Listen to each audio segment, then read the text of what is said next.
Then I already published on Blackboard the solutions and the next set of homework. Then we'll look together on homework 2 solutions. If, okay, you guys, you want to talk on the, you are welcome, I'm tired. I had very few hours of sleep, then I will appreciate if you can take my job. Okay. Now, the first question was about digit serial headers. Essentially, this is a trade-off between serial and ripple carry. And you were asked to do some kind of designs for that, and also to combine 2 designs. Okay. Now let us look at the solutions a bit. I assume here are the solutions. Okay. Now, when I talk about digit serial, it means that instead of taking 1 bit at a time, I'm taking a couple of them at a time. And when I take more bits at a time, I have an advantage because I am consuming more, then I have less cycles. And in this example, you have a 4-bit, then it's radix 16. Then I'm consuming 4 bits at a time. I'm doing the addition of those 4 bits. This is a hexadecimal digit. And for that, I will need a 4-bit header.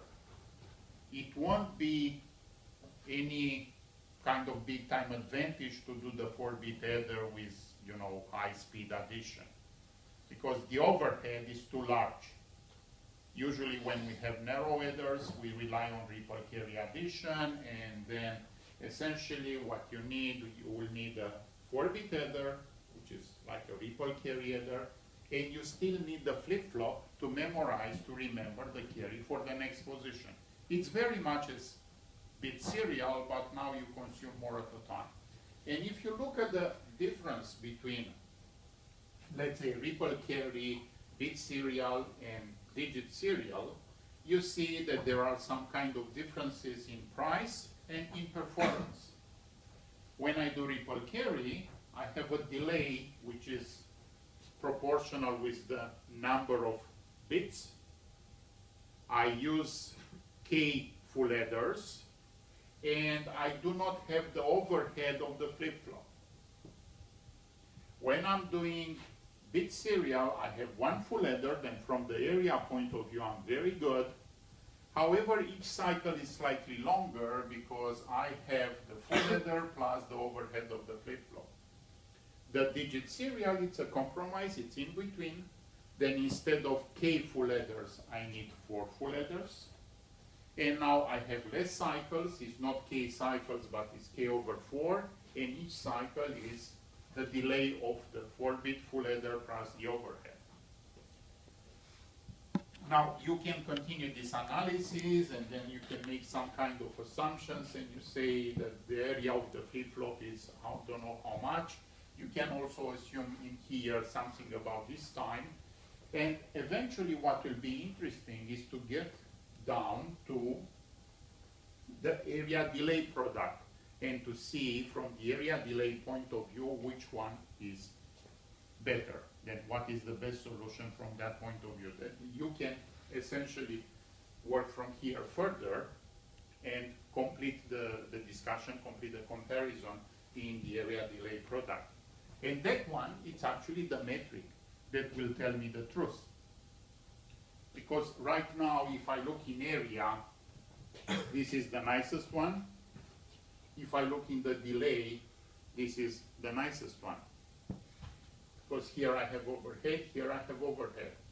And this is 4 full header delay, then you should not be tracked by the fact that I have less cycles. Each cycle is longer.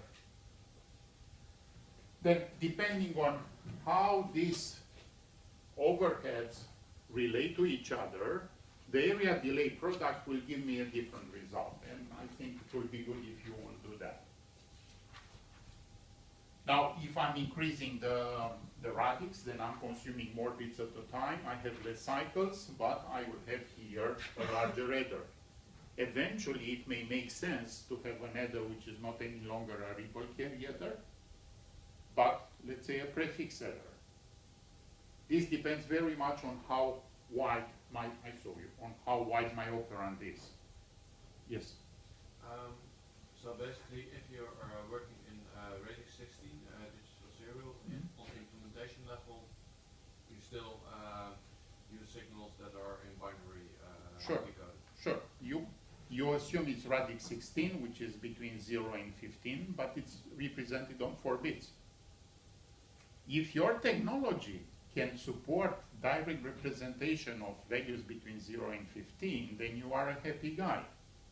You have one location and you have one wire to transport that, but this is not possible.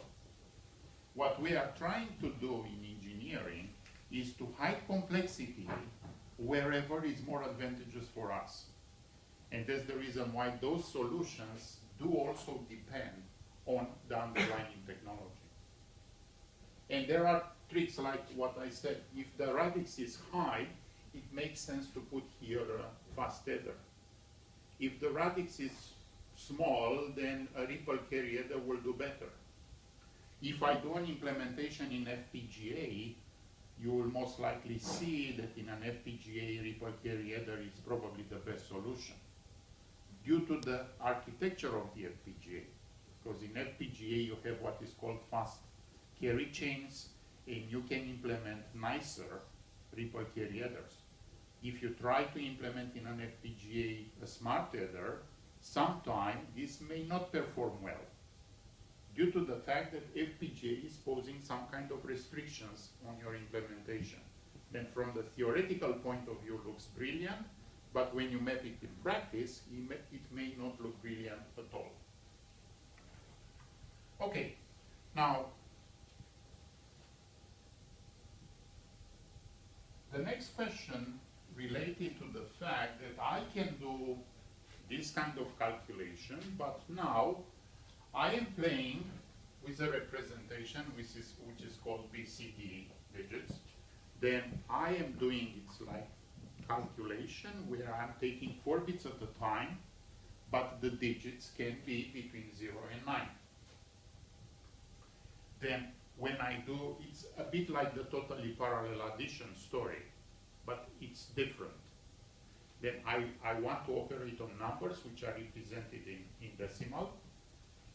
For each decimal digit, I have 4 bits, but the codes which are beyond 9, they don't really make sense. They are not okay. And now I'm doing the same kind of trick. I'm still doing, I have transfer between positions. I'm doing addition like I would have done in the primary school with digits between 0 and 9. And when I do this addition, those are my digits. It's 4 at a time. I have a problem whenever the sum is larger than 9. And what I have to do is I have to signal when that is larger. And that is larger whenever I have a carry out. That's for sure larger. Or when it's larger than 10, then 9. Then 10, 11, 12, which do not generate a carry out, but still it's a digit which is not okay. Now, I have 2 things to do. I have to be able to signal the fact that I have a transfer, and I have also to correct the digit according to the transfer. Then, first of all, I have to see when do I have a transfer. Then I have a transfer when this is larger than 9. And then I am doing that by generating now a carry, which carry relates to being larger than 9. Then that's the carry, it's not the carry from the addition. And this is the carry from the addition plus some simple things which will tell me that the value is larger than 9. I'm assuming that the output is encoded in this way, because if I'm not writing this down and I just write the equation there, I don't know exactly what you are doing, because you could also start from this way. then when you solve a problem and you do that kind of, logical things, you should tell me which is the most significant bit and which is the least significant bit, and what are the bits in your equation, what they mean. Then this carry is actually signaling that you have an overflow after this addition. Now, this overflow has to be corrected, then I have to subtract 10. Okay? Now, I can say that I can hardwire here a 10 and then control it by this signal, or I can form this 10 by using this carry as input to the second adder. If this carry is 0, this second adder will do no correction. Subtracting 10, it's equivalent with adding 6, because we do things in 2's complement. And then essentially by hardwiring these two positions to 0 and these to carry, I even add 0 or 6. Now, what I see is that somehow I'm kind of using too much hardware. Because this 4-bit adder is not fully utilized, and there are things which are, constant. This cannot have any value. It's even 0 or 6. Now, if I am dealing with, let's say, standard cell approach, in which I have full adders, 4-bit full adders, which are prefabricated, it won't make sense to do any kind of effort. But if I don't have that, and I have NAND gates available, it will be possible to replace this 4-bit adder with some logic. And this is somehow, your extra homework. I won't check that, and I won't give you a solution, but you can try to play with this thing. So far, so good? Yes? Using more hardware, using a max, actually, with another, and using the carry to decide the max if we get the sum from the first adder or the second. It's more hardware, but the solution is coming faster, right? Now depends what I want to do. Yeah. That this is actually the next point of the question. Because I may want to do this kind of calculation, or I may go in hexadecimal, and this is decimal calculation, or I may go in hexadecimal.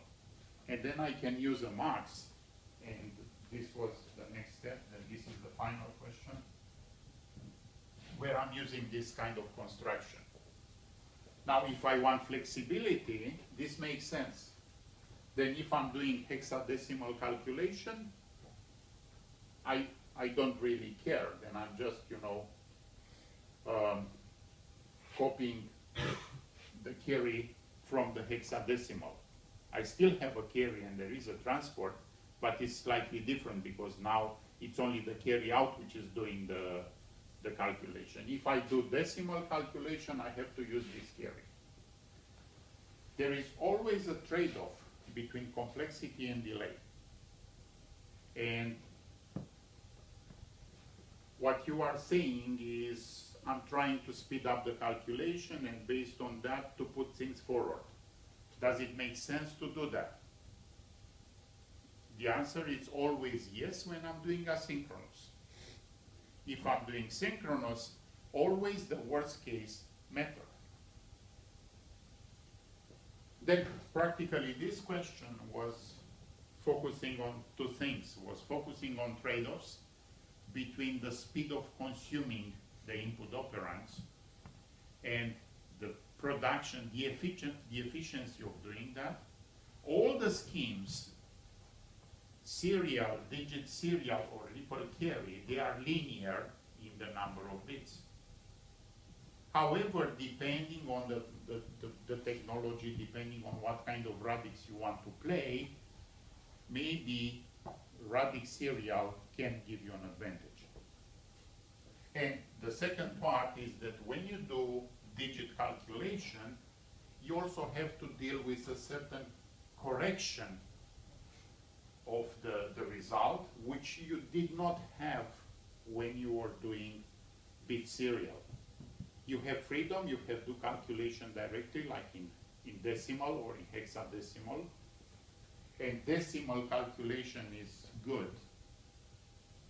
And you know, when we do integer calculation, it may not be such a problem, but when you go for floating point, banks are really happy if we can offer them floating point units which are doing calculation in radix 10. Because conversion from radix 2 floating point into radix 10 floating point is not always correct. And now, if I'm lucky, I may win a lot of cents. If the bank is lucky, the bank may win millions from cents from each of us. Then let's say decimal calculation, it's actually important and is getting more and more important. And today, modern computers, modern processors do also have a decimal floating point unit. Okay, so far so good? Yes. Only if you have a good question. If you don't have a good question, I penalize you. Okay. A small trivial thing. If it is trivial. It's not that trivial. Okay, the caveat that we have to propagate is either T or C, depending on the... Yes, depending on if I'm doing decimal or hexadecimal. If I'm doing hexadecimal, then I have to do correction only when, you know, there is larger than 15. If I'm doing decimal, I have to do a correction only when it's larger than 10. Okay, now, second question. You are supposed to do a carry look ahead incrementer. Now, you know how to do a carry look ahead adder. And this works for any kind of input operands. What you are supposed to do here is to make a simplification due to the fact that one of the operands is 1. Then it's an incrementation. I have x and I'm computing x plus 1. Because now I can have more than one solution. But I can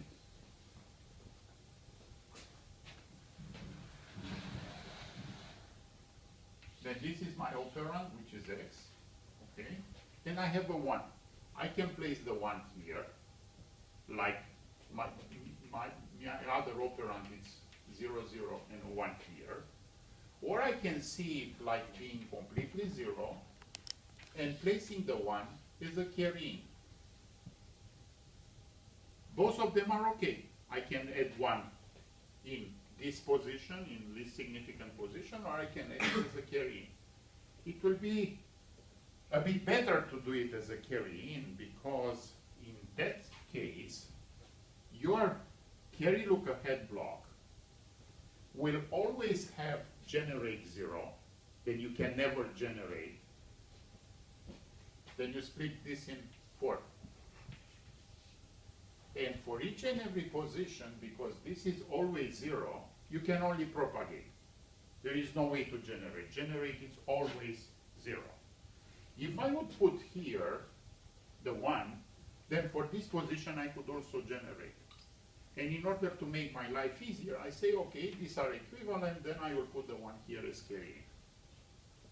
Now, this simplifies my design, because in the 4-bit carry look ahead, now the equations for carry are, this is propagate.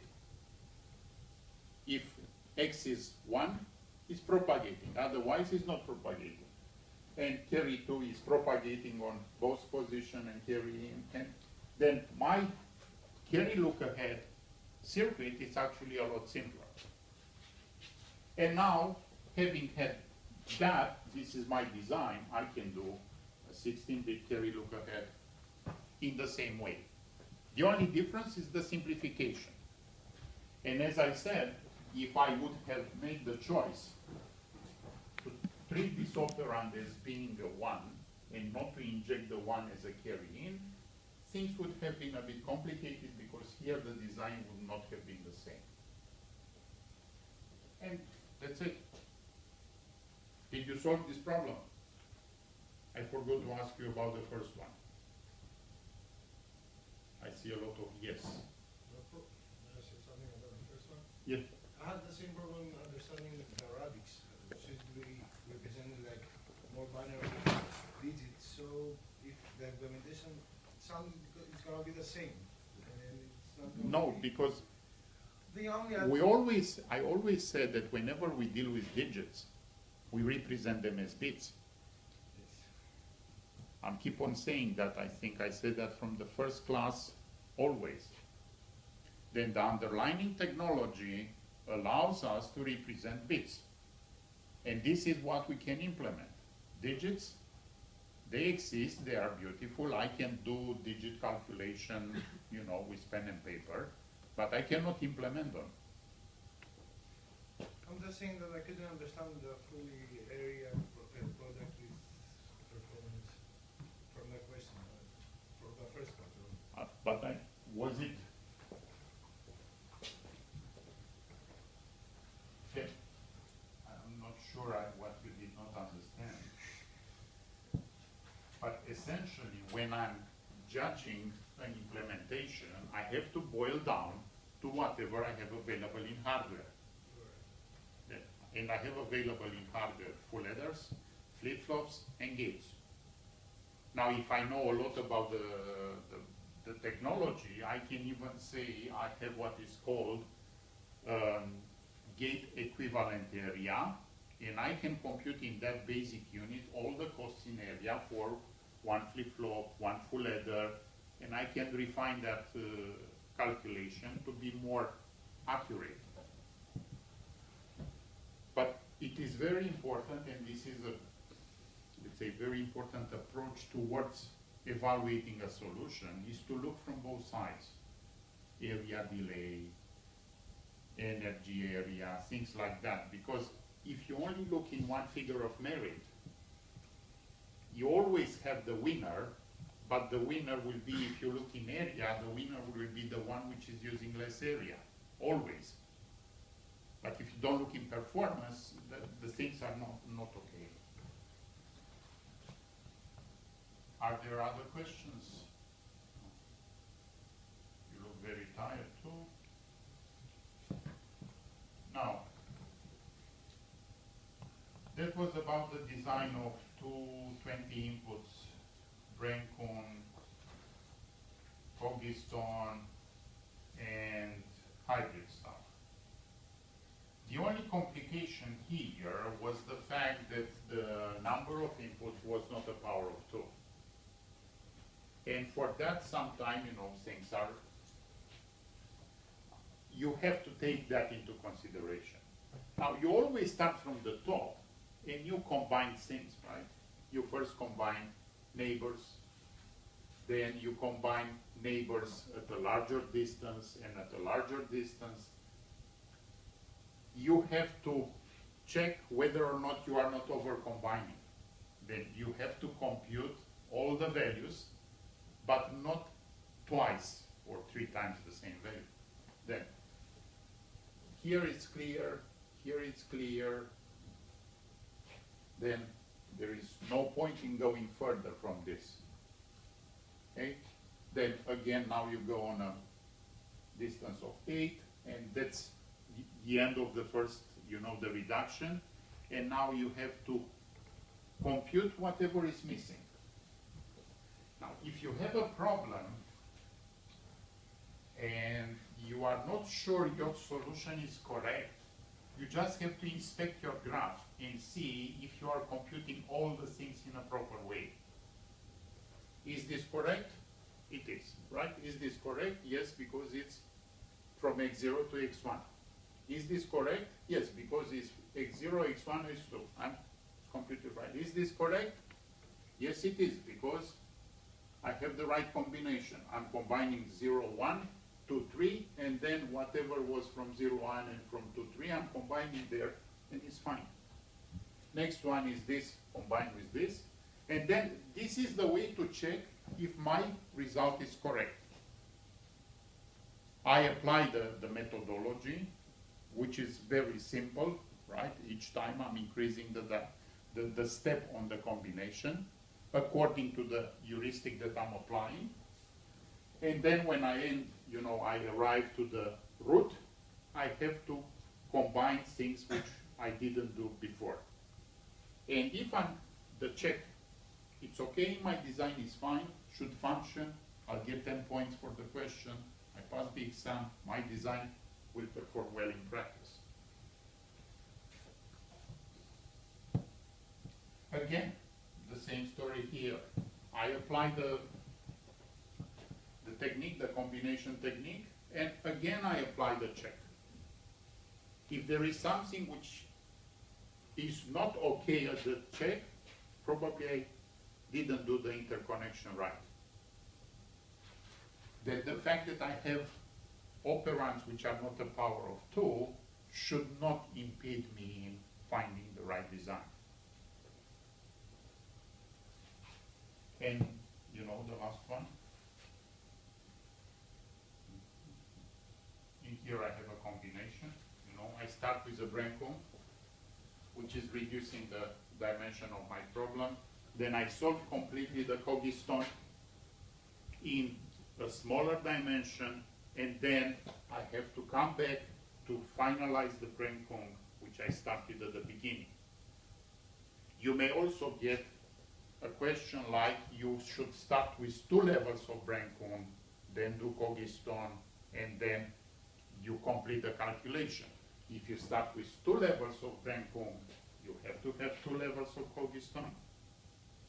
Brancombe here at the end. Okay? You can also, maybe I will ask you to start with Cogiston and then do Brancombe. That's a bit more complicated. But eventually, whenever you have such a kind of tricky question, there is always the check. If I am checking that all my outputs are okay, my solution is solid as a stone. If some of the outputs are not okay, then somewhere I made a mistake. Okay?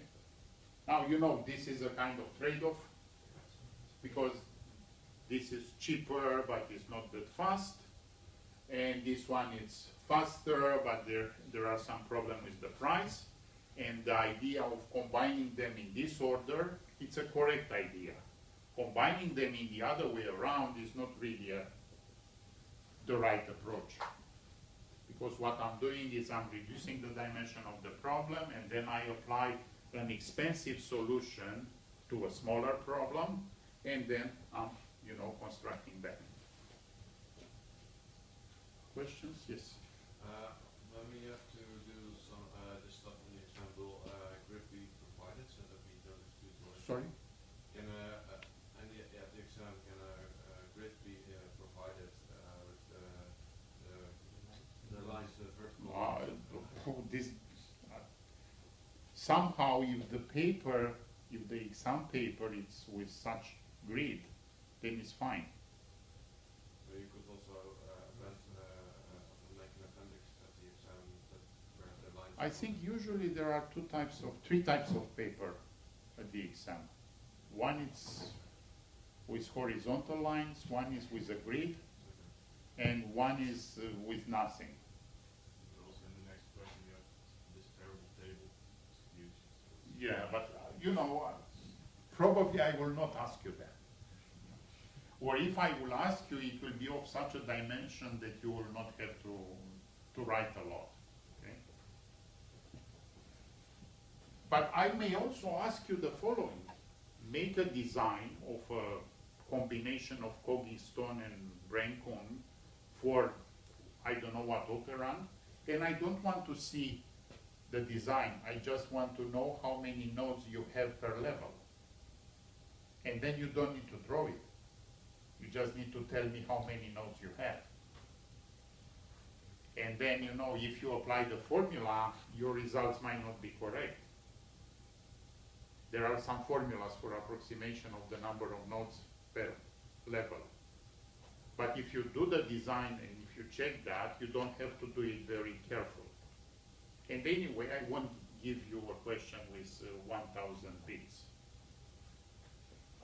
But I think, if I remember correctly, there is a grid for the, or maybe you won't get that. I can bring some special paper for you.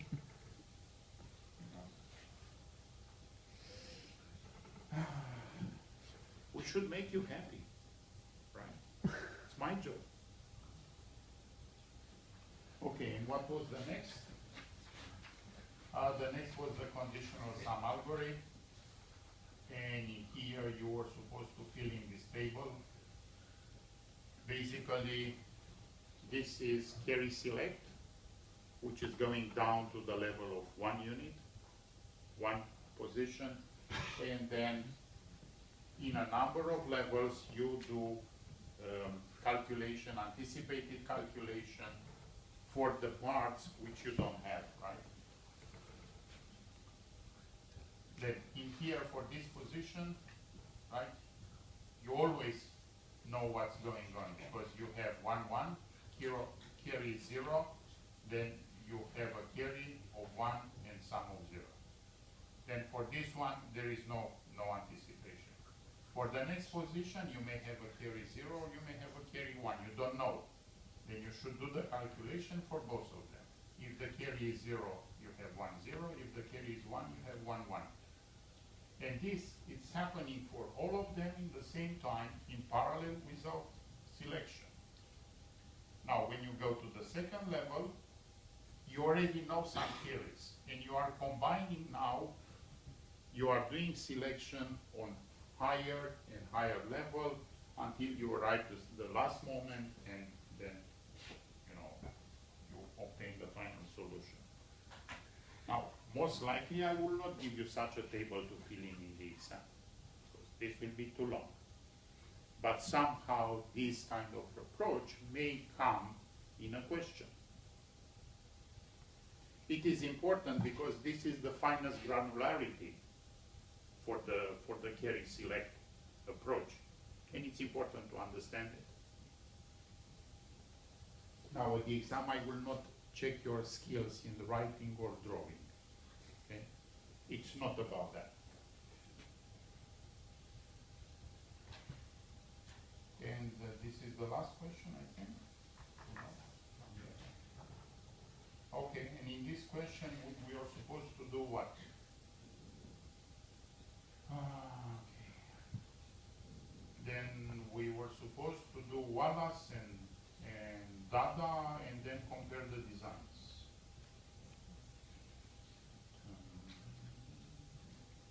Then you could also solve it with the other representation, but this one is also easier for you, I would say. Then we start with 8 numbers. First level is Wallace, I'm greedy, whatever I see, I cover with full headers. Then first level will be 16 full headers, and I'm obtaining the second level. Then I started with 8, and I arrived to 6. In here, I apply full headers again wherever I can, and then I get to 4, and then I get to 3, and then I get to a carry propagate header, which is 8-bit carry propagate header. I made use of some half header also in order to try to make the final carry propagate header as narrow as possible. Okay? And the fact that I applied this here, it helped me to have a solo digit here, and again applying this, it helped me here. Now if I go for Dada, I can see that I can save a full header in this point. If I apply 2 of them, essentially I'm over compressing. Okay, remember the table with stages of compression? The fact that I applied here and I'm going from 8 to 4 is not really helping me, because those guys are 6. Then I can save a full header. And this is what I did here. Then I did not apply this here. And then also here, I do not apply here a full header because I don't need to do it. The next level after 6 is 4. And again, if I apply here a full header will not really compress, then this will give me a dot plus those 3. I'm in the safe number. I'm stepping over the stages in that table. Then I saved here again another guy, and now in here I'm on 4, and from 4 I have to go to 3. Then I apply full headers, and then this will be my final structure. And I have to apply here this half header because otherwise this will be really, really wide. And I also apply here because this one will otherwise get me 3 dots in this place. And then I will have a weird structure with three dots in here, which will be not possible to accommodate. Then I had to use some half headers in order to create a decent final carry propagate header. But essentially, what I obtain now is a final carry propagate header, which is 1 bit wider. Then first solution was 46 to 8 bit, and this is 45 to 9 bit. And then, you know, both of them do have the same number of stages in the reduction. And this is important. If I increase the number of stages in the reduction, I'm not doing something good. Then the difference is coming from this. And if we don't do any tricks, the Dada solution is slower, because the ripple carry header of 8 bits is faster than the ripple carry header with 9 bits. Now, when I deal with that in a more realistic situation, I may have a difference between, I don't know, 63 and 64. And when I make a fast header for 63 or 64, it will be the same delay. I rely on carry look ahead, for example. And this is working with powers of 2. Also, if I do that with prefix, it won't matter. But for this situation, it does matter. Then I didn't save much. I just saved the full header, and I lost in delay, 1 full header delay. Clear? And you don't look happy at all today. Yes? I have a question about the Wallace tree, because there was, in the second stage, the right column, you apply a full header, and that results in 2 dots in the next stage, but there's still a dot left in the right column in the second stage that's not being transferred to the first stage. I don't understand. Then here I have 2 full headers. They are generating 2. Yeah, no, And then I have those 2 which are coming here. Okay? yeah, but then from the second stage Okay, from here to to here, the third, I think there's a dot lost. there is a full header which is this. Yeah. Is generating this. And there is Oh, this one which stage. is, Yeah. Sorry. that's okay. At least it's a proof that you are not sleeping. Okay? Okay, this is a kind of question that you have a big chance to see in exam.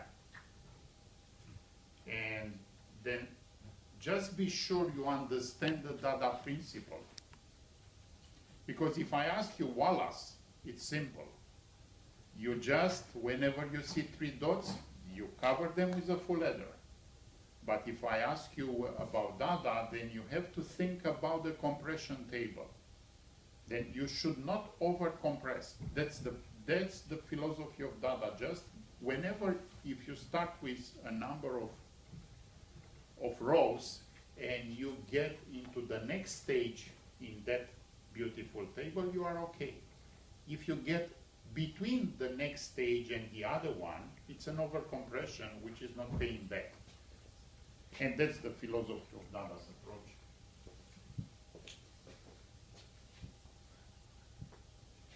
Questions? No. We get the table, the data table, the compression table on the exam, because it's first. It's open book, you can use whatever you want. You cannot use your mobile phone, then you ask, I don't know, somebody else to solve the problem. You cannot use your laptop or iPad, but you can bring any book you want. If you think, and not only on arithmetic, also on logic design.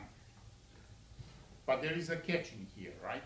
If you have a lot of books and you look in the books in the time of the exam, you don't have the time to solve the questions. Then books are just, like in this case, you check on the table and you don't have to remember that.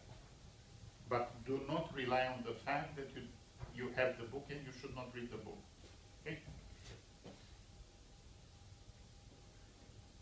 No? Yes? Could you repeat please how we do the checks in the previous Which checks I do? in the previous exercise? Previous exercise. What was the previous exercise? So it's On this one? no, sorry, the previous one? The previous that one. In here. How we do the checks then? How I do the checks, right? Then I'm looking at S5. Then S5 should tell me about the propagation of a carry from 0 to 5. I have my cent operator, right? And now I'm looking from S5 further. Then S5 is actually generated by this dot. And this dot is what? It's combining whatever is coming from the top with whatever is coming from this. Then I have an input which is from 0 to 1, combined with another input which is this one. Okay, I'm not that tall. I'm not like Dutch. Dutch people are taller.